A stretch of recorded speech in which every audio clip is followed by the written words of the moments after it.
Hello বন্ধুরা, এই যে লক্ষ্মী গণেশটা দেখো কত সুন্দর।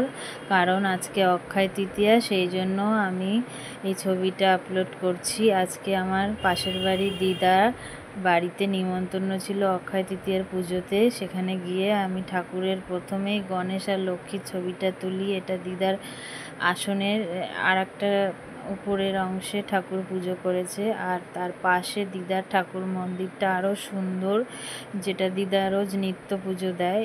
এটা তো অক্ষয় তৃতীয়া বলে সাজিয়েছে, আর এটা হচ্ছে নিত্য পুজো দেওয়া ঠাকুরের ঘর।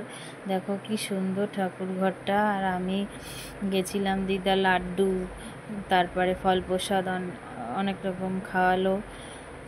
আর তারপর লোকনাথ ঠাকুরটা এত ভালো লাগছিল, ওই জন্য তুলে ফেললাম।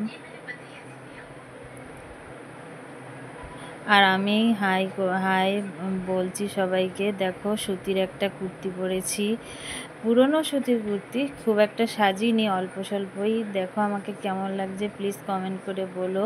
আর লাইক কমেন্ট সাবস্ক্রাইব করো। আর সবাইকে শুভ Akshaya Tritiya. Bye bye, tata.